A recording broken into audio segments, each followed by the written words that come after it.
jangan kali-kali kita memaki sesembahan yang mereka sembah selain Allah, karena nanti akan mereka berbalas kepada kita, ngebales dan memaki Allah dengan melampaui batas tanpa dasar pengetahuan mereka. Jadi biarin aja ya. Tetangga kita mau nyembah apa sesuai agama dia, nggak usah dihina, nggak usah di apain, nggak usah dibully, nggak usah dimaki. Kok begitu sih, kok begini sih, nggak usah. Kita tunjukkan saja sikap terbaik kita sebagai seorang muslim. Mudah-mudahan dengan pintu senyum hidayah itu datang. Mudah-mudahan dengan pintu kita sering menyapa, sering bertutur sapa, sering berbagi, ya, sering apa lagi? Kalau beli baju jangan satu, ya.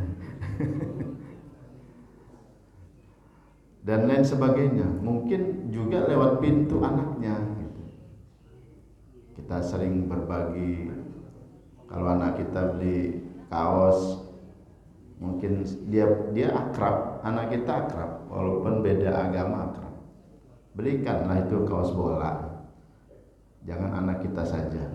Nggak ada maksud apa? Maksudnya karena kita sebagai seorang beriman dia diperintahkan oleh baginda Rasul untuk apa?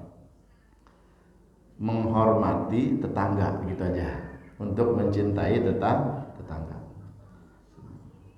Mudah-mudahan itu jadi pintu hidayah. Nah, dan gak usahlah kemudian kita menghina atau menggoli sekali lagi sesembahan mereka. Kecuali ranahnya kita dalam taklim begini, itu pun bukan dalam rangka membuli, bukan dalam rangka kita menjelek-jelekan sesembahan mereka, tapi untuk mengajarkan umat ini loh akidah yang benar, gitu ya. Tapi kalau judulnya sudah di medsos, judulnya sudah di forum yang umum, ya ini negeri kita kan negeri yang terdiri dari berbagai agama, berbagai suku, berbagai bahasa. Sangat hati-hati betul dalam urusan ini.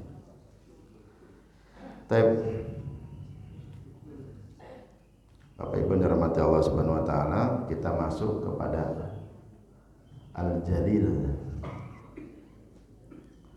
Al-Jalil ini yang maha luhur, yang maha agung. Secara letterlux dia tidak disebut Al-Jalil. Al-Jalil ini tidak letterlux disebut di dalam Al-Quran. Istilah Al-Jalil atau nama Al-Jalil, sifat Al-Jalil ini sekali lagi tidak letterlux tersebut di dalam Al-Quran. Ini nanti saya share PowerPoint-nya, tenang aja, nggak usah difoto.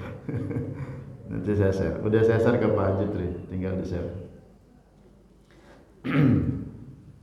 Akan tetapi ada di dalam surat Ar-Rahman 2 kali disebut. Kullu man 'alaiha fan. Setelahnya wa yabqa wajhu rabbika dzul jalali wal ikram. Semua yang berada di atas muka bumi ini akan binasa.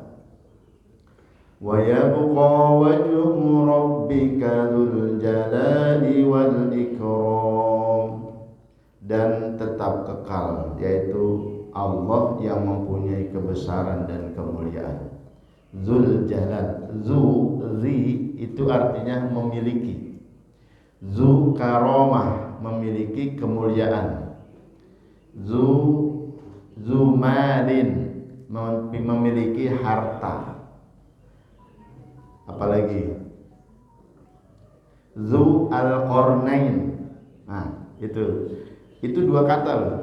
Zu al-Qarnain yang memiliki dua tanduk. Dua tanduk. Yang mempunyai dua rumah bahasa Arabnya apa? Zu baitain. Saya enggak sebut.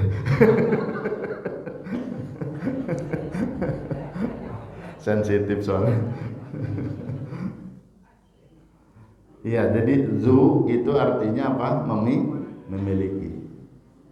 Zul jalali wal ikram, memiliki atau mempunyai kebesaran dan kemuliaan. Yang memiliki wajah ganteng bahasa Arabnya apa?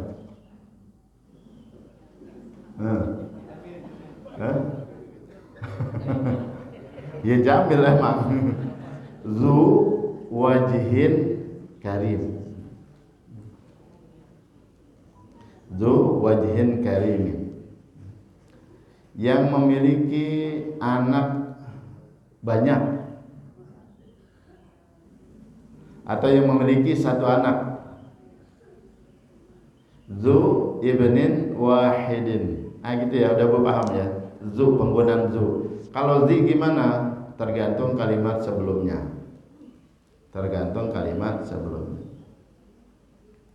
Tapi dalam qiraat lain ini dia pakai zi. Ya, qiraatnya kita Hasan Asim pakai zu. Tab selanjutnya dalam tafsir Min Fatihil Qadir karangan Syekh Dr. Muhammad Sulaiman Al-Ashkar. Beliau pengajar di Jamiah Islamiyah di Madinah Munawwarah, mengatakan wa yabqa wajhu rabbika dzul jalali wal ikram itu, dan tetap kekal zat Tuhanmu yang mempunyai kebesaran dan kemuliaan. Maksud daripada al-wajh adalah zat dan wujud Allah Ta'ala. Kemudian jadi jangan kemudian secara kita baru belajar bahasa Arab, belum mengerti bahasa Arab yang lama, belum mengerti kaidah-kaidah tafsir, langsung menerjemahkan. Ini salah. Kenapa terjadi kesalahan pemikiran? Kenapa terjadi kesalahan dalam mengambil sebuah kesimpulan, sebuah fatwa? Boleh jadi pemahaman terhadap ayat, interpretasi, ya, menafsirkan ayat atau menafsirkan hadisnya yang salah. Bisa jadi tanda kutip belum sempurna.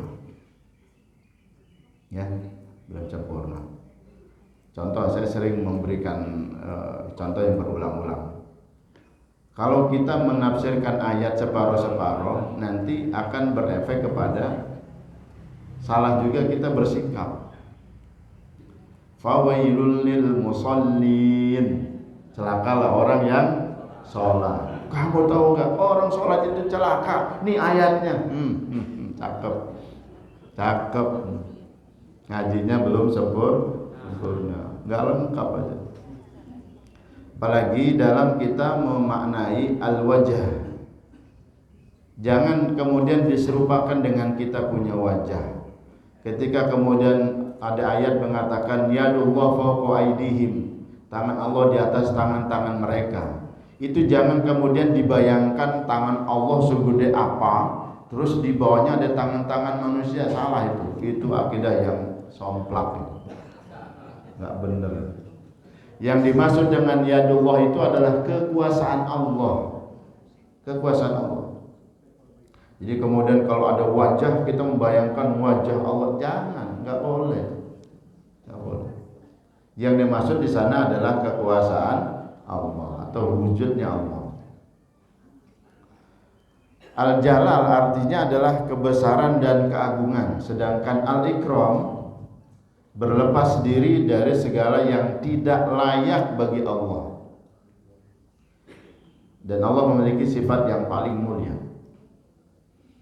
Jadi jangan dibayangkan Allah punya kekurangan. Na'udzubillah. Bisa akidah kita bisa syahadat kita bisa batal.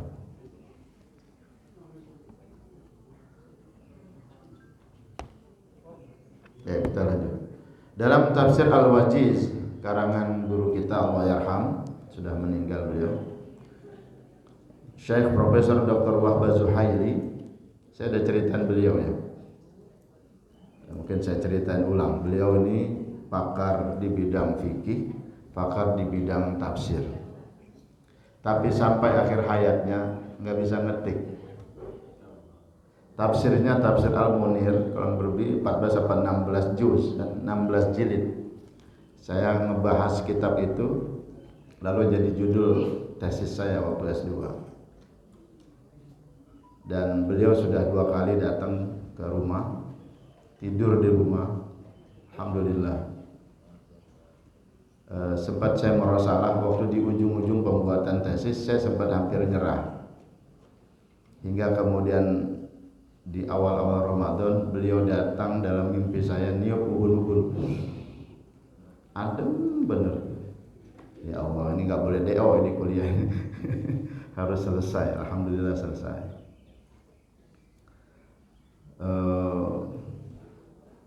Beliau meninggal di Damaskus dan masya Allah kalau melihat wajah beliau itu indah. Allahumma shalli ala Sayyidina. Beliau menulis buku fikih yang sampai sekarang masih dipakai di kampus-kampus terbaik di dunia, termasuk di Al-Azhar Kairo. Al-Fiqhul Islami wa Adillatuhu, fikih Islam dan dalil-dalilnya. Itu kalau mau nyari terjemahnya sekarang sudah ada. Terjemahnya sudah ada. Tebal kita. Baik. Berasal dari Syria, dari Damaskus, dari Syria. Apa yang beliau bilang dalam tafsirnya? Dan hanya zat Allah dan wajahnya yang abadi. Hanya zat Allah dan wajahnya yang abadi. Yang lain akan binasa. Hatta kemudian malaikat maut pun mati nanti. Caranya gimana? Jangan dipikirin. Ya, dinyabut sendiri gitu. Jangan dipikirin. Udah itu Allah yang punya kuasa. Semuanya akan mati, semua akan binasa. Jadi nggak ada judulnya itu keabadian, itu nggak ada. Nanti di surga barulah abadi. Kenapa kemudian Nabi Adam terkecoh dengan iblis? Pohon yang dilarang itu kan, la taqrabu hadhihi syajarah, jangan kalian berdua dekati pohon ini. Itu pohon itu al-khuld. Menurut bisikan iblis, kalau kamu makan buah itu, kamu akan abadi berada di surga. Ya kan?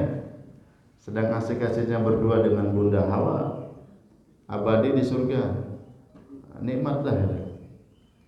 Nah, ini masya Allah ya. Kita berlindung kepada Allah dari godaan setan.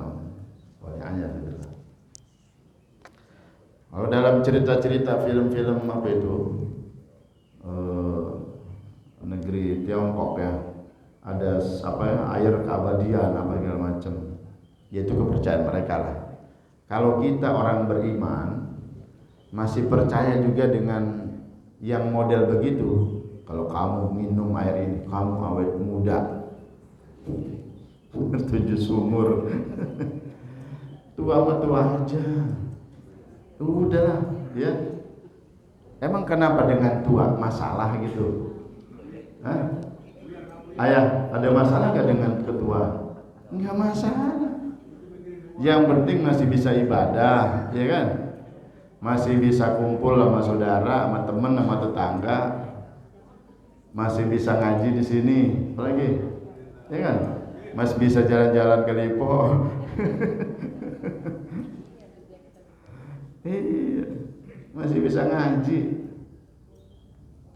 Ya biarin aja. Kulit udah mulai keriput, datang ke Korea diapain gitu ya. La ilaha illallah. Iya Ustaz, saya kan biar tampil prima di depan suami. Ya sudah itulah. Baik ya, kita lanjut. Saya juga sudah merasakan gimana nggak nyamannya badan gemuk ini kayak. Iya. Pasca Covid ini Bu, ya Allah, naiknya nggak turun-turun. Iya.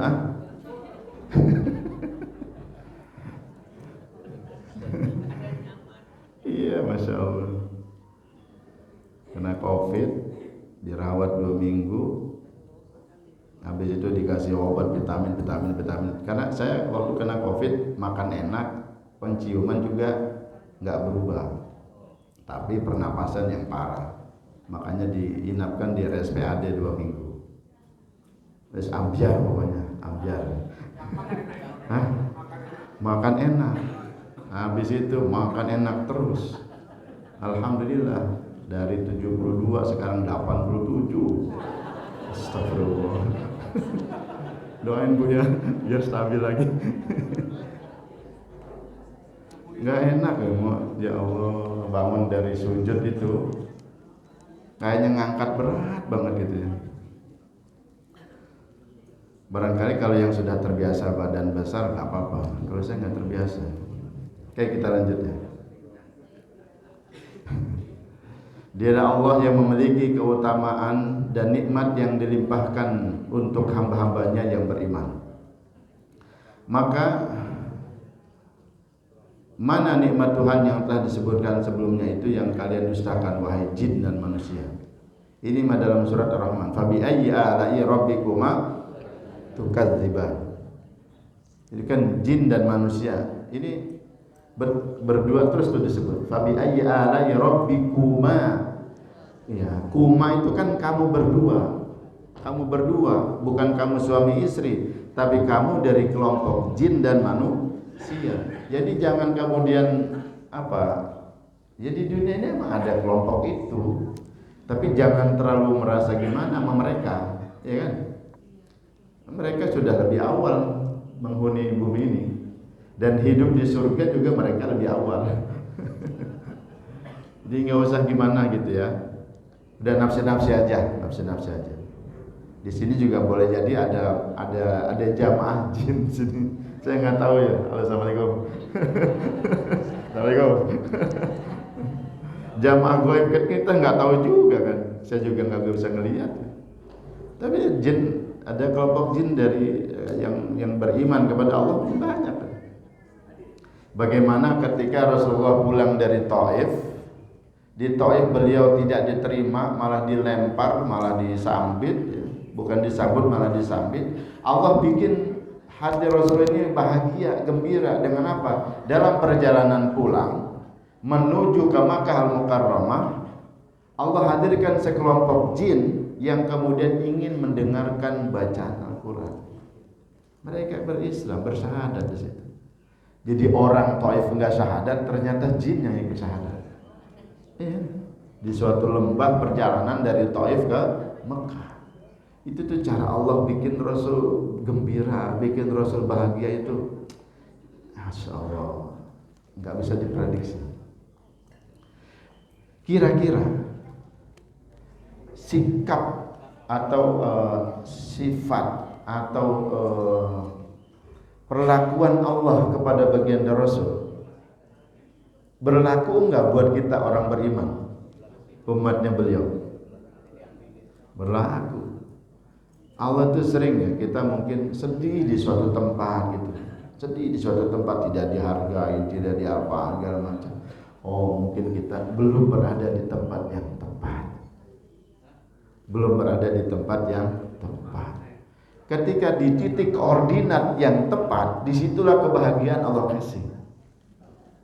Di titik koordinat yang tepat, disitulah Allah kemudian berikan kebahagiaan buat kita. Pernah nggak merasakan begitu, Pak? Alhamdulillah, dan namanya apalagi kita usia udah di atas rata-rata ya. Ada yang sweet 70 di sini, banyak di sini, sweet 70 di sini, banyak gitu. 70. Saya sebentar lagi 50. Sebentar lagi 50. Masih muda ya. Lah ibu bilang masih muda, murid saya bilang tua. Alhamdulillah. Ya begitulah. Jadi boleh jadi kita kurang berada di tempat yang tepat. Kalau kita berada di anak-anak muda, saya di depan anak-anak saya, di depan murid-murid saya merasa tua bener. Tapi di sini saya bahagia. Saya di sini bahagia karena dibilang muda sama ibu, dibilang muda sama ayah. Hah? Sering kesini. Alhamdulillah. Jadi itulah ya. Rasulullah tidak mendapatkan ya Allah kesedihan yang luar biasa di sana. Kenapa Taif? Kenapa juga Taif? Ya kan? Fasda' bima tu'mar, ketika ada perintah berdakwah dengan terang-terangan, kenapa Rasulullah menujunya ke Taif? Padahal kan tempat-tempat atau kota di Jazirah waktu itu Hijaz ya, belum ada Saudi Arabia, belum ada Hijaz ya. Itu kan banyak.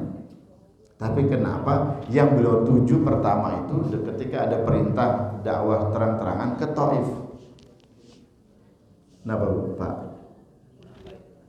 Karena masa kecil beliau di sana. Bunda Halimatus Sa'diyah, masa kecil beliau di sana. Ya kan, kita kalau pernah mengalami masa kecil indah di kampung mana gitu ya, pasti terbayang pengen saya ingin orang di sana itulah yang pertama kali mengenal Islam. Masya Allah. Kita lanjut. Tafsir Al-Muyassar, ini Kementerian Agama Saudi Arabia. Agak-agak gimana? Enggak apa-apa, nanti kita belajar dari berbagai mufassir. Semua makhluk yang ada di bumi ini akan binasa dan tetap hidup adalah wajah Tuhanmu, pemilik keagungan, kebesaran, keutamaan dan kemurahan. Dalam ayat ini terkandung sifat wajah bagi Allah sesuai dengan keagungannya tanpa menyamakan dan menentukan bentuknya. Haram alaina, haram kita kemudian menyamakan, apalagi kemudian menentukan bentuknya. Makanya Tuhan kita enggak boleh digambar, cukup lafaz saja, cukup lafaz saja. Dan Rasulullah pun tidak boleh digambar, cukup lafaz saja.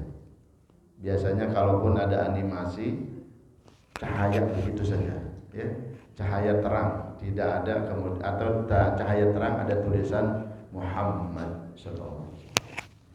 Nggak boleh. Bisa dihina-hina. Khawatir juga seperti umat-umat terdahulu. Setelah Nabi Adam itu siapa? Nabi Idris. Terus Nabi Nuh, Nabi Adam, Idris, Nuh, Hud, Saleh. Nabi Hud di mana makamnya? Nabi Hud, ya, ditarik. Nabi Hud itu ditarik di Hadramaut, Makanya ada ziarah Hud di sana. Saya sudah berjalan ke sana. Saya sudah sampai salam dari Bapak semua dan Nabi Hud. 2 tahun lalu di Yaman. Ada Nabi, kalau nggak salah Nabi Idris, umatnya mereka lama-kelamaan setelah meninggal Nabi Idris, kemudian menyembah patung. Kenapa? Asal muasalnya mereka senang dengan orang soleh. Dibikinlah patung wajah Ahmad Jamil, dibikinlah patung wajah Ustaz Aziz, dibikinlah patung wajah seperti Gus Arifin. Jadi senang nih orang hidayah nih, bikin patung taruh di mana gitu. Saya udah mati. Lama-lama yang tadinya hanya sekedar mengenang, akhirnya disembah. Nah, emangnya patung-patung yang ada di sekitar Ka'bah atau Uzza itu siapa? Itu bukan orang jahat. Itu dulunya orang-orang soleh. Lama-lama akhirnya disembah. Nah ini, ya, wallahu a'lam. langsung ngapain juga. Jadi khawatir nanti anak cucu kita menganggap ini Tuhan Jamil asal itu. Alhamdulillah, tenang. Kita lanjut ya. Kita lanjut. Jadi jangan kemudian disamakan atau dikira-kira bentuk wajah kayak. Kemudian ternyata Syekh Sa'di atau Mufassir pada abad ke-14 beliau mengatakan semua yang ada di bumi, baik manusia, jin, binatang maupun semua makhluk akan mati dan binasa. Yang kekal cuma Allah Subhanahu wa taala yang Maha Hidup, yang tidak akan pernah mati. Jangankan tidur, Allah itu terlelap sedikit saja tidak, mengantuk saja tidak, apalagi mati. Ini ngeri sekali kalau ada kemudian generasi muda mengatakan God is dead, Tuhan telah tiada, sehingga mereka beralih kepada ateis. Nah, untuk saat ini menurut grafik 30% penduduk bumi, 30% penduduk bumi itu ateis dan agnostik. Tahu agnostik? Agnostik ini dia percaya ada Tuhan tapi nggak mau menjalankan syariat.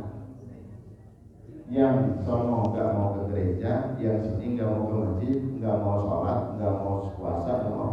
Sudahlah, yang penting jadi orang baik. Saya percaya kok Allah. Yang penting jadi orang baik. Ngapain kamu sholat tapi masih ngomongin tetangga? Ngapain kamu sholat tapi masih begini? Suruh ngaji kali gaya. Hati-hati Pak Bu, ini jadi gejala anak-anak Gen Z dan milenial di Indonesia. Menurut riset Kementerian Agama, anak-anak muda sudah mulai, naudzubillah, banyak yang secara akidah melenceng ke agnostik. Dan ada yang sudah berani terang-terangan menyatakan di media sosial, saya agnostik. Siapa? Kemarin ditangkap gara-gara narkoba. Komedian. Nah itu. Ini kan hati-hati. Maka jaga betul akidah di rumah kita. Ya, jaga betul akidah anak-anak kita di rumah kita. Kita baca pagi-pagi, raditu billahi rabba wa bil islami dina wa bi Muhammadin sallallahu alaihi wasallam nabiyya wa rasulullah. Sama-sama ajak anak kita. Bukan hanya itu. Hari ini tanya kepada anak kita, nah semalam sholat isya tak? Nah tadi sholat subuh di mana? Yang anaknya di kosan, yang anaknya di kampus, yang anaknya di luar, jauh dari rumah. Coba pagi ini sapa. Assalamualaikum sayang. Tadi sholat subuh di mana? Iya. Itu tanggung jawab kita sebagai orang tua. Kan kita nggak mau nanti kita udah pintu surga udah tinggal di depan nih. Pintu surga udah tinggal di depan, udah kelihatan sudah dan terang wangi surganya udah kecium. Tiba-tiba anak kita, naudzubillah itu protes. Ya Allah, saya nggak setuju ayah saya, ibu saya di surga, masuk surga. Sebab saya nggak pernah ditegur nggak sholat. Saya nggak pernah diajarin sholat yang benar. Saya nggak pernah dikenalin dengan Engkau ya Allah. Saya nggak pernah dikenalin dengan sunnah Rasulullah.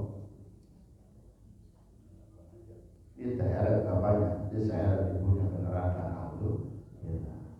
Ini hal yang betul-betul fundamental dalam agama kita. Fundamental dalam agama kita. Urusan sholat. Karena yang membedakan kita dengan kafir adalah sholat. Orang mau bilang, oh, saya ini sudah derajatnya wali, itu biarin aja, ya. Itu biarin aja. Tapi syariatnya tetap sholat. Rasulullah sampai akhir hayatnya tetap sholat.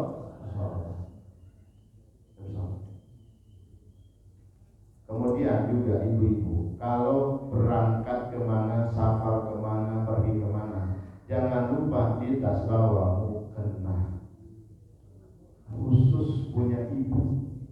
Jangan nanti juga di rest area ada, nanti juga di musola ada, nanti juga di masjid ada. Ada sih, tapi sudah 7 minggu nggak dicuci. Nggak pernah dicuci. Sejadah, bawalah sejadah yang sekarang kan ada sejadah kecil kan, yaitu buat ukuran muka kita, hidung, biar kalau kita sujud itu nyaman gitu ya. Dari rumah sudah diolesi minyak wangi, kasih parfum, set gitu. Ya, Masya Allah. Sehingga apa? Kita sujud itu nyaman. Kenapa banyak orang sholat di tempat-tempat umum kok kayaknya Allah. Sujudnya nggak nyaman Pak, bau apa? Iya, udahlah yang penting saya sholat dan nggak tahan gitu dengan bau. Jadi ibu bawa mukena sendiri, ya.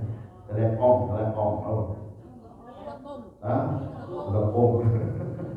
bawa mukena sendiri. Terserah kalau memang selama ini pendapatnya nggak usah pakai mukena, tapi pakai baju yang agak dress gitu, lurus nggak apa-apa, silahkan. Yang penting buat tempat sujud diusahakan bawa sendiri. Setipis apapun, pakai sak tipis, setipis apapun kita bawa sendiri. Itu bersih, suciannya kita tahu, kebersihannya kita tahu, wanginya kita tahu.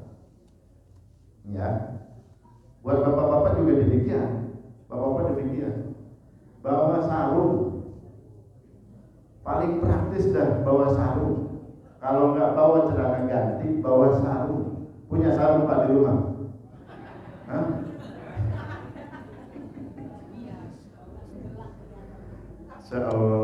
Bawa sarung yang paling bagus. Ngapain?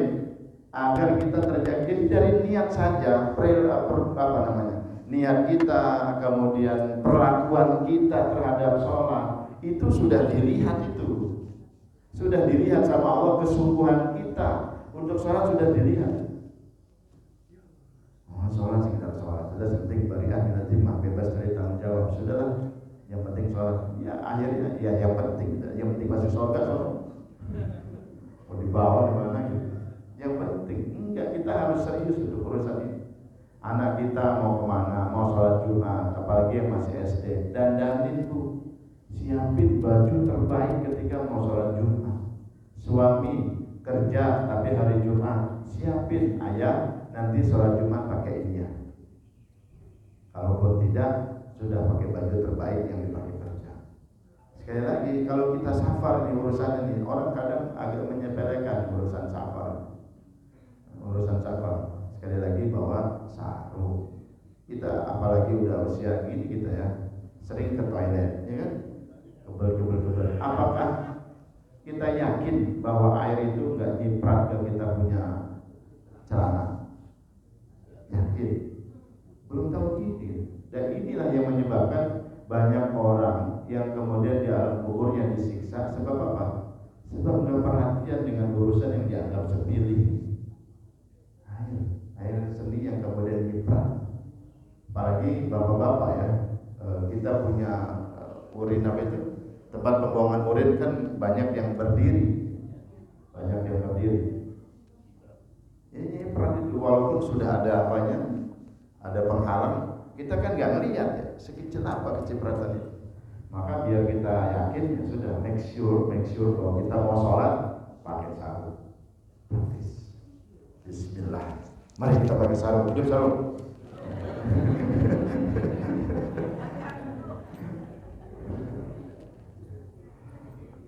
Selanjutnya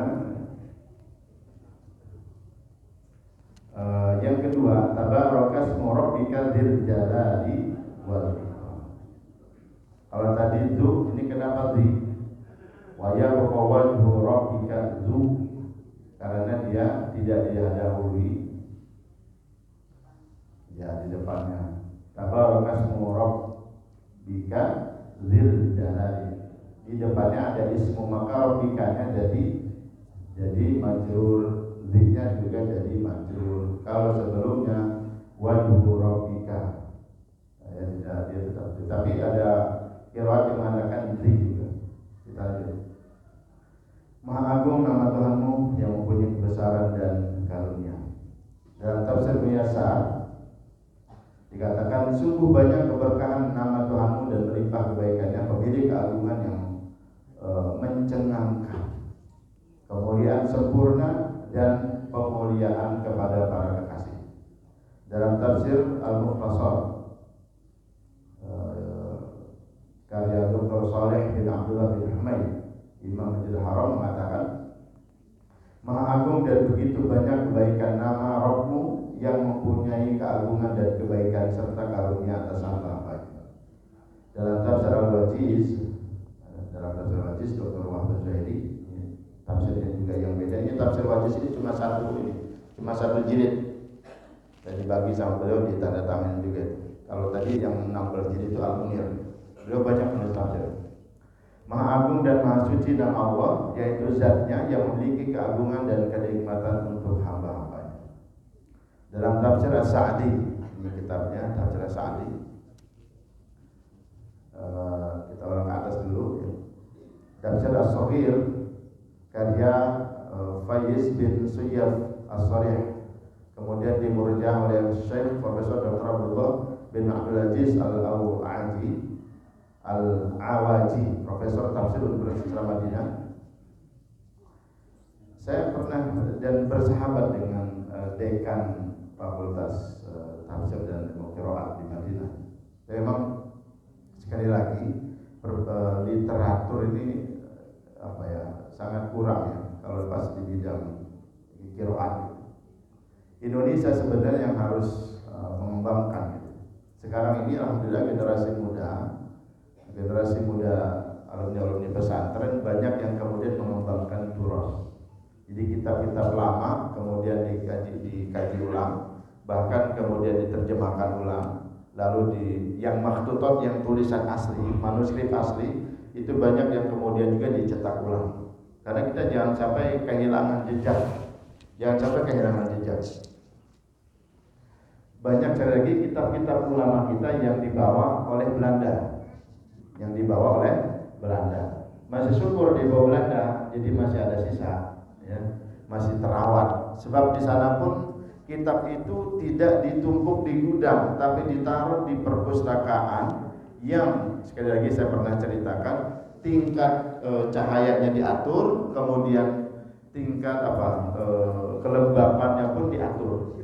Tingkat kelembapannya diatur. Ruangan itu khusus.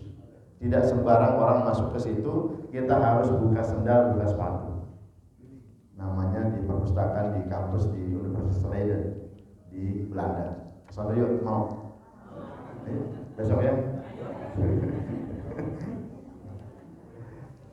Saya pernah nyaris mau ke sana sebab direktur perusahaannya, manajer perpustakaan itu orang Indonesia. Manajer perpustakaannya orang Indonesia. Masya Allah, 2021 makanya saya nyaris mau ke sana. Waktu itu harga tiket cuma 6.500.000 PP ke Belanda. Ya Allah, kita mau nyerang Belanda 6 juta, murah bener itu. Sekarang mahal bener. Saya suka juga kalau luar negeri naik pesawat Belanda itu, merasa senang kita dilayani oleh noni-noni. Oh iya dong, dulu ngejajah kita, sekarang layanin kita, bikin kopi, bikin teh, bikin apa. Kita jadi bos dong. Hebat. Alhamdulillah. KLM, kalau mau naik pesawat KLM. Kalau mau nyoba cukup ke Malaysia saja, nanti balik lagi. Ke Malaysia cuma 700.000. Kalau lagi untung bisa dapat 450.000. Saya dulu pernah naik 750 itu di bisnis. Pernah. Nggak tahu, mungkin saya bacain apa dulu kali gitu ya. Kita lanjut ya. Alhamdulillah. Tafsir As-Sa'di mengatakan bahwa tatkala Allah menyebutkan keluasan anugerah dan karunia-Nya, Dia berfirman, Maha agung nama Rabbmu yang mempunyai kebesaran dan karunia. yakni betapa agung dan melimpah karunia kebaikan Allah yang memiliki keagungan yang gemilang, kemuliaan yang sempurna dan karunia lebih, karunia bagi hamba-hamba kesayangannya. Mudah-mudahan kita termasuk hamba kesayangan Allah Subhanahu wa taala. Dalam An-Nafahat Al-Makkiyah karya Syekh Muhammad Shalih Asy-Syabi dikatakan bahwa Allah menutup akhir surat ini, surat apa? Ar-Rahman, dengan menyebutkan nama-nama Allah yang penuh berkah. Masya Allah. Dalam tafsir Kemenak, Kemenak juga punya tafsir. Saya pernah nyusun juga ya, tafsir, tapi tafsir tematik tentang apa yang sekarang sedang marak ini, tentang moderasi beragama. Jadi kalau ada tafsir tematik Kemenak moderasi beragama, alhamdulillah saya ikut andil di sana dengan teman-teman dari Baitul Quran Jakarta. Hanya duduk doang, hanya duduk ngasih saran begini, nanti ditafsir gitu aja. Yang nulis teman-teman. Ya, dan kami juga di pesantren sedang berusaha untuk bikin tafsir baru. Tapi arahnya tadabbur sih, tadabbur. Mudah-mudahan cepat selesai. Amin. Tafsir ringkas Kementerian Agama. Apa yang dimaksud dengan ujung surat Ar-Rahman? Demikianlah nikmat-nikmat Tuhanmu wahai manusia dan jin. Akhirnya wahai Nabi Muhammad, Maha Suci nama Tuhanmu, pemilik keagungan dan kemuliaan. Allah mengawali surat ini dengan penjelasan tentang hari akhir, dan Dia tetapkan sebagai tanda dimulainya balasan bagi manusia atau bagi hamba. Apabila terjadi hari kiamat pada akhir kehidupan dunia kelak, terjadinya peristiwa dahsyat ini tidak dapat didustakan atau disangkal oleh siapapun. Peristiwa ini merupakan ketetapan Allah yang pasti terjadi. Peristiwa ini akan merendahkan golongan yang ingkar kepada Allah dan meninggikan golongan lain yang beriman, melaksanakan perintah Allah dan meninggalkan larangannya. Wahai dari mati Allah, percaya dengan hari kiamat, percaya dengan kematian. Pengen masuk surga? Hah? Iya, pintunya itu kematian. Pintunya surga itu kematian memang. Nggak bisa kita nggak mati kemudian masuk surga. Beda dimensi. Tapi jangan hari ini Pak ya. Jangan besok pula, nanti kalau kita sudah siap. Amin. Kemudian hadap Allah dengan banyak bekal. Amin. Bekal amal baik, amal soleh, dan juga yang kita tinggalkan adalah bekas-bekas yang baik. Dalam perspektif hadis, di sini ada sekali lagi tidak dijelaskan seperti ayat Asmaul Husna yang lain. Ar-Rahman itu ada, Al-Malik ada dan sebagainya. Al-Jalil ini dia tidak termasuk di dalam hadis. Wa izzati wa jalali wa kibriyai wa izamati. La ukhrijanna minha man qala la ilaha illallah. Ketika ditanya tentang orang-orang yang berada di neraka tapi di hatinya masih ada tauhid, masih ada la ilaha illallah, dengan keagungan Allah, dengan kemurahan Allah, dengan kemahabesaran Allah. La ukhrijanna minha, aku akan keluarkan mereka dari neraka, man qala la ilaha illallah. Masyaallah. Jadi password. Jangan sampai enggak ada la ilaha illallah dalam hati kita. Maka setiap hari sering-seringlah diperbaharui kita punya tauhid, kita punya la ilaha illallah. La ilaha illallah. La ilaha. Ini salat tahajud kan? Salat tahajud, istighfar mungkin 3 kali, 10 kali, habis itu apa? La ilaha illallah. La ilaha illallah. Makanya bangunnya jangan jam 4. Sekarang subuh 4.35, buru-buru kita. 3:35, 3:30 masih dapat lah. Kalau jam 3 kita masih bisa mandi, biar seger, ada Allah udah seger. Habis itu apa? Tahajud, pelan-pelan aja, jangan buru-buru. Salat taubat dulu 2 rakaat, habis itu istighfar. Astagfirullah. Astagfirullah. Boleh al-azim, boleh kalau mau. Astagfirullahaladzim. Astagfirullah. Sambil ingat-ingat dosa kita, ya Allah ampuni. Pelan-pelan ya. Jangan buru-buru mau kemana bos. Pelan-pelan Pak Sopir ya, pelan-pelan. Habis itu apa? Baca itu. La ilaha illallah. Dari buku hati paling dekat. La ilaha illallah Muhammadur Rasul. Itu tajdid. Itu namanya perbaikan kita punya tauhid, punya ucapan la ilaha illallah. Nanti agak sudah lumayan segar, naik lagi berdiri 2 rakaat. 2 rakaat lagi. Nah, mungkin di sini ada yang sudah terbiasa salat tahajudnya 1 rakaatnya Al-Baqarah mungkin. Ya. Mungkin. Rakaat kedua Al-Imran. Insyaallah. Alhamdulillah. Kalaupun enggak, ya udah ayat andalan kita aja, surat andalan. Qul ya qul. Kalau mau mantap qul 3 kali udah itu. Qul 3 kali udah satu Quran itu kan. Dan kita lanjut. Innallaha ta'ala yaqulu yaumal qiyamah ainal mutahabbuna bi jalali. Allah nanti pada hari kiamat akan bertanya, mana mereka yang saling mencintai karena keagunganku. Saling mencintai. Kita duduk di sini walaupun berbeda bahasa, berbeda keluarga, berbeda karena saling mencintai. Saling mencintai karena Allah Subhanahu wa taala. Al-yauma udhilluhum fi dhilli. Pada hari ini aku lindungi mereka dengan lindunganku. Yauma la dhilla illa dhilli. Di hari di mana tidak ada perlindungan kecuali perlindunganku. Masya Allah. Al-Azhari mengatakan Al-Jalil itu adalah sifat Allah. Jadi ada juga yang mengatakan Al-Jalil itu bukan termasuk Asmaul Husna karena nggak ada di Quran katanya. Tapi saya termasuk yang mempercayai mazhab yang percaya bahwa Al-Jalil itu adalah termasuk sifat Allah. Walaupun tidak ada terlaks disebut di dalam Al-Quran. Wa qad yusafu bihil amru al-azim. Dan sebab apa? Sebab sudah disifati oleh Allah. Selanjutnya waqala Ibnu Abdul Bar ma'na qawli fihi wallahu a'lam. Ainal mutahabbuna li jalali samani hadis di atas ya.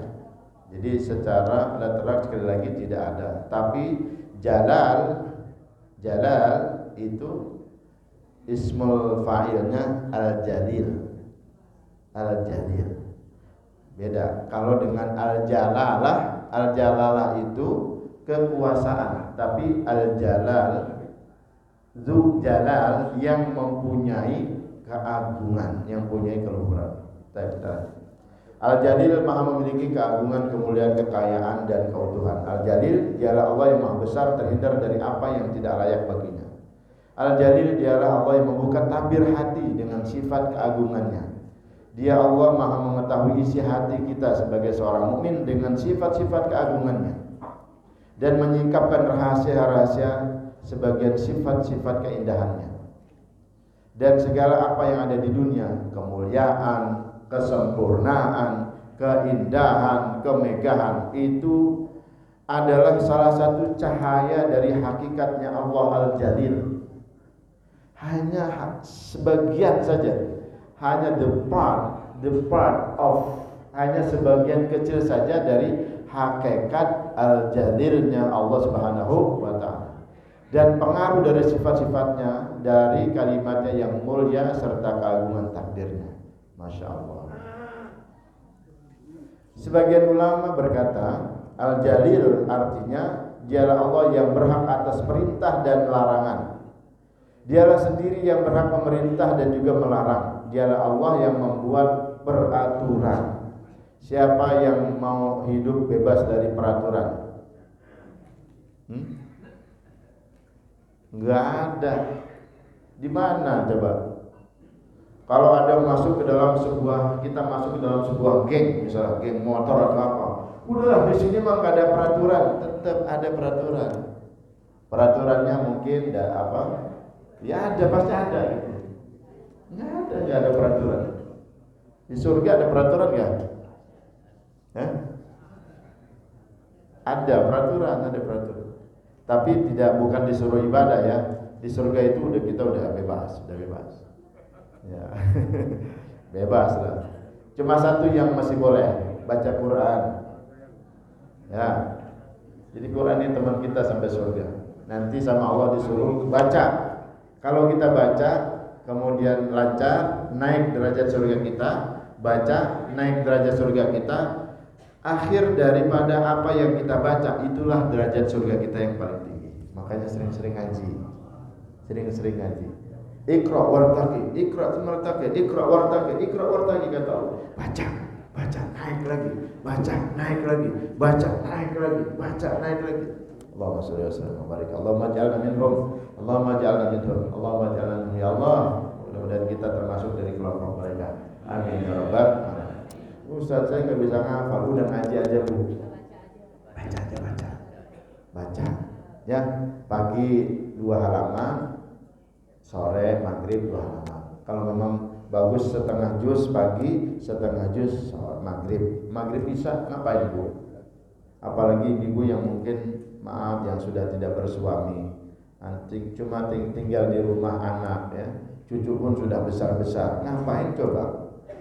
Antara maghrib isya malah nyetel TV. Kan sayang kita punya usia. Ya, kalau lagi nonton TV, malaikat mau datang. Assalamualaikum. Ya nggak apa-apa nonton TV, tapi lihat waktu ya. Lihat waktu. Saya itu kalau ada salam malam-malam orang ngeri, takutnya malaikat itu. Ada orang tok pintu, mah nggak dengar nggak ada orang tok pintu? Enggak ya Allah, malaikat mau datang kayaknya nih. Astagfirullahaladzim gitu ya. Dan kita lanjut. Allah Al-Jalil adalah yang tanpanya segala yang agung tidak berarti apa-apa, dan bersamanya semua yang mulia menjadi rendah hati. Itu Allah Al-Jalil. Dikatakan bahwa Al-Jalil adalah yang maha tinggi kedudukannya di hati orang yang mengenal Allah dan di hati orang-orang yang berilmu. Seandainya kita membuka hati seorang mukmin, niscaya kita akan melihat dirinya akan merasa takzim kepada Allah yang tiada batas dan penuh rasa takut kepada Allah yang maha tiada berbatas. Betapa besar kedudukannya di hati para pecinta, para muhibbin. Artinya Al-Jalil adalah yang maha agung dengan ketinggian sifatnya, dan dengan sebab kesombongan manusia membuat kesempurnaan dan keagungan Allah tidak diketahui. Makanya jangan pernah sombong. Nanti ngelihat Allah itu kayak nggak ada apa-apanya. Padahal Allah itu Dzul Jalali wal Ikram. Allah itu Ar-Rahman, Allah itu Ar-Rahim dan sebagainya. Sebab ada rasa sombong di dalam hati, akhirnya tertutup. Kebesaran Allah itu tertutup oleh kesombongan itu. Nah, itu bila apa sih yang kita sombongin ini apa gitu? Pak Bu, yang kita sombongin ini apa jadi manusia? Hah? Alphard.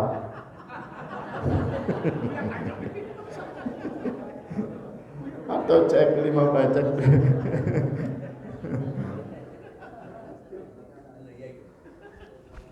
Ya, Alphard ya.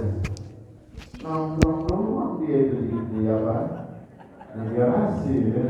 Gak bisa kita bawa dalam kubur. Kuburnya segede apa kalau Alphard jadi buatan? Banyak ada orang meninggal dalam Alphard itu. Dia tabrakan. Alhamdulillah ya. Apa yang kita banggakan? Istri cantik, nanti juga keriput. Nanti juga keriput. Suami gagah, suami ganteng. Entar lihat saya. Letoy itu lari. Ada waktunya. Ompong dan sebagainya. Sudah tak boleh. Masya Allah. jangan ya. Sekedar saja mencintai sesuatu sekedar saja, tapi kembalikan lagi kepada Allah. Punya anak, alhamdulillah, masya Allah. Nah, kamu ini cerdas, alhamdulillah, masya Allah. Jangan sampai gak ada masya Allahnya. Melihat suami, masya Allah, suamiku soleh, suamiku ganteng. Lah siapa lagi kalau bukan istri yang bilang ganteng ya? Kalau istri orang lain bilang ganteng, pasti ibu harusnya jemput. Ya Allah, mama, istri papa yang cantik, istri papa yang solehah, masya Allah. Terus begini ya, tiap hari bikin kopi ya. Ada Allahnya, masya Allah, alhamdulillah. Jadi ini saya pernah dapat kelakar agak unik. Alhamdulillah, masya Allah. Saya kemarin itu beli burung murah sekali saya beli burung itu. Burung itu paling harganya sekitar 8 juta saya beli. Murah sekali. Ini kelakar saya kelakar. Itu burung masya Allah habis masuk ke rumah diterbang tuh. Dia terbang terus hinggaplah di sofa saya yang harganya 100 juta itu. Ya. Pusing lah pula. Dari situ kemudian terbang lagi dia keluar menuju Alphard saya yang 2 miliar tuh.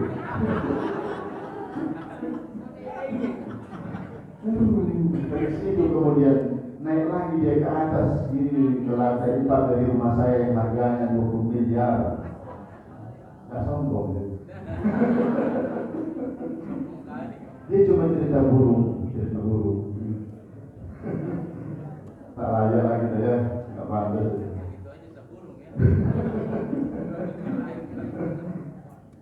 Ada orang yang hari kemarin membanggakan jabatannya hanya dengan sedikit saja sentuhan kasus dari Allah hilang. Ya. Hanya dengan istri marah-marah hilang. Ya. Istri marah-marahin anak sekolah yang lagi magang hilang. Masih polsek pula lagi. Ya, sama ya, janganlah. Ya pantas kita sombong. Jawara sehebat apapun ya. Gampang nih, pokoknya udah sabuk udah hitam udah pekat bener. Ya, saking jawarannya jadi semua udah pekat bener. Wah, sekali tebas saya. Kalau Allah kasih sariawan 5 di atas, 5 di bawah, 3 di kanan, 3 di kiri, 3 di lidah bagian depan, 3 di lidah bagian tengah. Nah, mau kemana bang? Nggak bisa dia gebrak pun nggak bisa. Sariawan belum sakit gigi masih. Kalau udah sakit gigi, udah nangis kan itu. La ilaha illallah. Nggak boleh sombong, nggak pantas itu sombong. Pinter kita, ada lagi yang pinter, ya. Mentang-mentang sudah dokter, sudah profesor, mau sombong kita di depan orang tua, nggak boleh, nggak boleh. Yang ngajarin kita ngomong pertama kali orang tua. Mau sombong di depan orang tua. Emak di sekolah dengan SD, astagfirullahaladzim. Kamu jadi profesor tuh karena ibu yang SD gitu. Astagfirullahaladzim. Jadi nggak boleh, nggak pantas kita sombong. Apa ada kalau dicoba kita sombong? Ada. Allah saja yang boleh sombong itu cuma Allah. Yang boleh sombong cuma Allah. Sebab sombong itulah kemudian dosa pertama yang dilakukan oleh makhluk. Sombong ini yang dilakukan oleh iblis. Nabi Adam dia salah masih diampuni sama Allah. Nabi Adam salah masih diampuni sama Allah. Walaupun dia sudah di surga. Tapi memang kan skenario itu udah begitu. Ibu skenario itu udah lihat belum ketika Allah menciptakan Nabi Adam? Ini ja'ilun fil ardi khalifah, kan Allah udah kasih petunjuk. Aku akan ciptakan, aku akan jadikan khalifah di muka bumi. Berarti memang Nabi Adam itu untuk diperuntukkannya buat di bumi. Dari situ saja mesti kita sudah skenario-nya begitu. Ya begitu kita. Betapa besar kedudukannya sekali lagi Allah, ya. di mata para pecinta. Kita lanjut. Terkadang kita bertemu beberapa kali dengan seseorang dan menemukan semua aspeknya, memahami seluruh potensinya, namun tidak ada makhluk yang dapat mencakup kekuasaan Allah Azza wa Jalla, dan beberapa imam tidak berbicara tentang perbedaan antara Al-Kabir, Al-Jalil, Al-Azim. Imam Ghazali mengatakan, sesungguhnya Al-Jalil adalah dialah yang disifati dengan sifat-sifat keagungan, dan sifat-sifat keagungan itu adalah kekayaan, kedudukan sebagai raja di atas raja, raja alam semesta, raja semuanya, kesucian, ilmu dan kekuasaan. Itu Al-Jalil. Disebut Al-Jalil itu karena Allah punya merangkum, mencakup seluruh keagungan, kekayaan, kedudukan sebagai raja, kemudian kesucian, ilmu dan kekuasaan. Kaya, punya kedudukan tinggi, orangnya juga bagus. Misalnya kita manusianya berilmu pula, punya kekuasaan, ada nggak? Kayaknya cuma dikasih ke Nabi Sulaiman, cuma dikasih sama Allah kepada Nabi Sulaiman. Itu pun Nabi Sulaiman kan disuruh milih, kamu milih kerajaan, milih kekuasaan, apa milih apa milih ilmu. Nabi Sulaiman milihnya ilmu, jadi pintu utamanya itu ilmu. Dari ilmu kemudian Nabi Sulaiman Allah kasih macam-macam. Apakah Nabi kita Muhammad nggak bisa mendapatkan kekayaan dan kerajaan seperti Nabi Sulaiman? Sangat bisa. Tapi Rasulullah SAW tidak mau membatalkan doanya Nabi Sulaiman. Apa doa Nabi Sulaiman? Ya Allah, berikanlah kepadaku kerajaan, ya, yang tidak akan pernah kau berikan kepada orang setelahku. Kalau Nabi berdoa, ya Allah, berikan kepada saya kekayaan dan kekuasaan, harta, ilmu, melebihi Nabi Sulaiman, Allah kabulin. Allah kabulin. Tapi Rasulullah nggak begitu. Ada etika antar Nabi. Bisnis juga begitu ya. Jadi dan batal doanya Nabi Sulaiman itu. Jadi batal. Baik, kita lanjut. Al-Jalil disifati dengan sifat-sifat keagungan yang memadukan segala sifat-sifatnya. Dialah Allah Al-Jalil yang hakiki, yaitu Allah Subhanahu wa Ta'ala. Al-Kabir, Maha Besar, yang dalam sifatnya kembali kepada kesempurnaan zat dan kesempurnaan sifat. Nah, ini bedanya nih, Al-Kabir, Al-Jalil, Al-Azim. Silakan nanti dibaca. Imam Ghazali. Ya, kita lanjut. Jadi Allah yang membuka tabir hati kita ini. Mudah-mudahan kemudian bikin Allah itu redha dengan segala apa yang kita lakukan. Amin. Maka nggak boleh sekali lagi kita sombong, sebab kita jadi soleh juga karena Allah. Kita jadi mendapatkan ini itu pun juga karena Allah. Walau fadlullahi alaikum, dan kalaulah bukan karena karunia Allah atasmu dan juga rahmatuhu dan juga rahmatnya, masa kami kumina hadin abadan. Niscaya tidak ada seorang pun di antara kamu yang bersih dari perbuatan keji dan mungkar selama-lamanya. Allah bersama alim, ya. Tetapi Allah bersihkan siapa yang dia kehendaki. Walakin Allah yusaffi man yasha, Allah bersama alim, dan Allah Maha mendengar bagi Maha mengetahui. Jadi sekali lagi, harta kesolehan kita jangan kemudian juga disombongin. Mungkin tidak terucap, tapi di dalam hati kita habis sholat, habis ngaji begini, habis ngaji, tiba-tiba melihat orang di luar gitu, dia nggak ngaji, dia pakai baju apa? Pagi, orang ngaji udah berjualan, sombong. Kita habis sholat, kayaknya bersih, ya Allah, hati tenang. Tiba-tiba ada setan yang ganggu. Ada setan yang ganggu apa? Aku ini soleha. Beda kalau aku kerja ngomongin orang dulu. Ini setan. Emang setan kerjanya. Ya Allah, astagfirullah. Kalau diaudulkan mengajar syaitan, wa'udhu bika rabbi, itu dibaca itu pagi sore. dibaca begitu. Allah dikalimat dari tamat dari syarri, dibaca. Tapi selalu nyari celah. Nih saya ngajar begini. Asik gitu, saya ngajar dari rumah, dia tak apa gitu. Tiba-tiba pas salaman, materinya bagus banget, cetan ini. Akhirnya apa? Ada muncul sedikit kibar di dalam hati. Emang gua cetan. Ada khotib buku sampai kemudian jamaahnya nggak ada yang ngantuk segala macam. Pas salaman itu Ustaz, Masya Allah, satu masjid nggak ada yang ngantuk kalau Ustaz khutbah.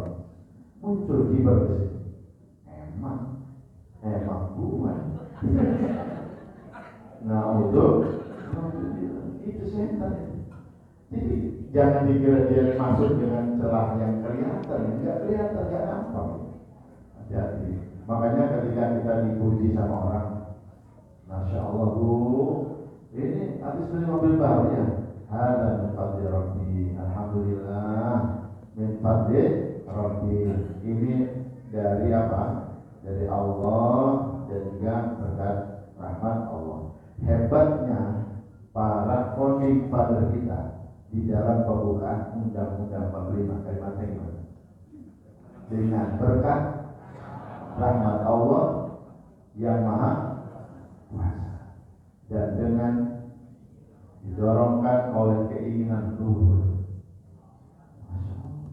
Jadi niat itu tar dulu. Tapi yang pertama apa? Sebab rahmat Allah kita merdeka. Bukan dikit-dikit emang kita mau berjuang. Enggak ada kesombongan sama sekali itu orang-orang tua kita itu, para pejuang kita. Bukan berkat perjuangan para pejuang dan tetes darah para pejuang maka kita merdeka. Allah, ini cerdas orang-orang tua kita. Cerdas para pejuang-pejuang kita, pada kita. Masya Allah, kita bersyukur untuk mereka semuanya dan para pejuang kita. Al-Fatihah.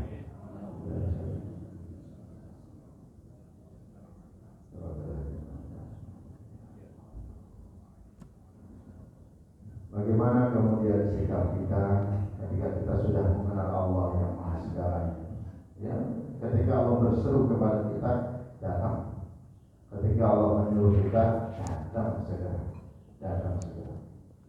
Sebab Allah lah yang bikin hati kita berbolak-balik. Mumpung kita lempeng. Kalau Bapak, ya kita ini kalau lagi ada kesolehannya datang, lagi kenceng gitu, sempurnain Pak. Boleh pakai haji mumpung, boleh.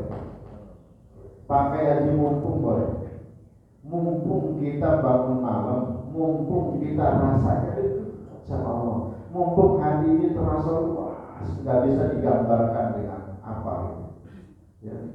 Mumpung kayak begitu, udah banyakin doa, banyakin zikir, banyakin istighfar, banyakin. Mumpung.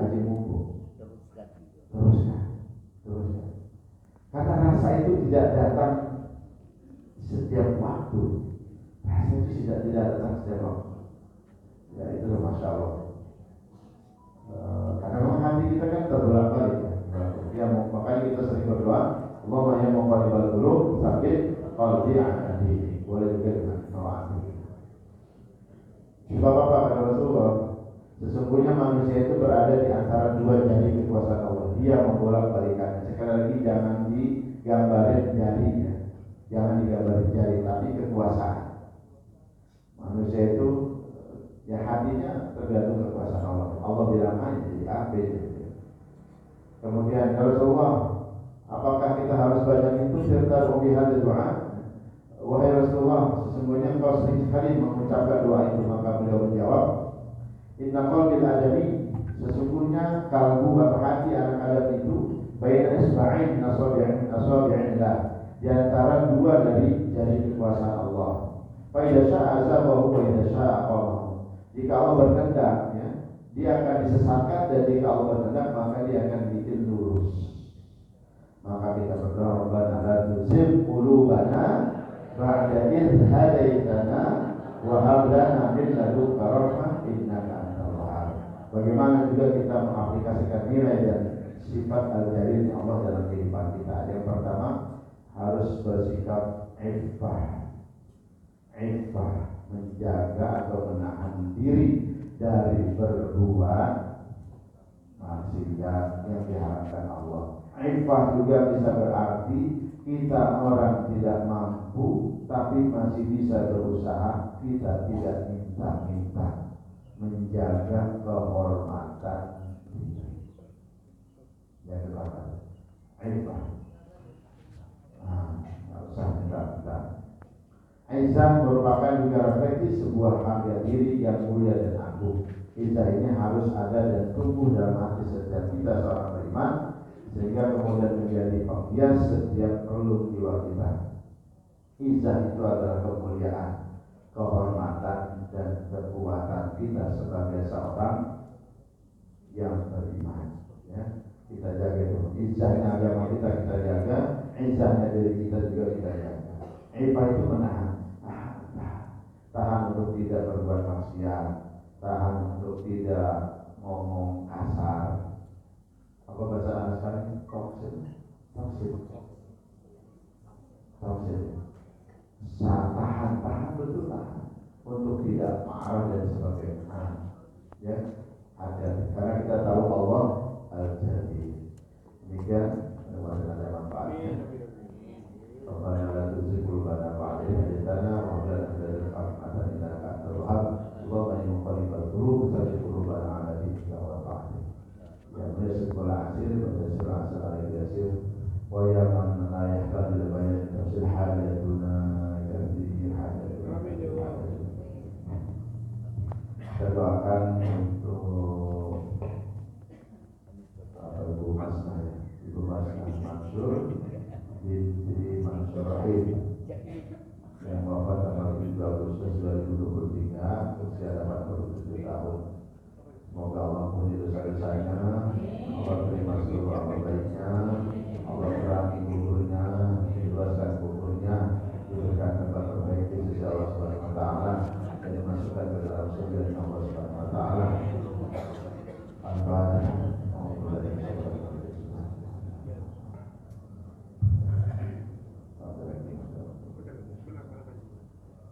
Yang kedua, buat Ibu Dewi Astika dan mungkin semua saudara-saudara kita yang sedang sakit, mudah-mudahan diberikan kesehatan yang sehat, umur, insya Allah barokah di akhir usia kita, taat di akhir usia kita.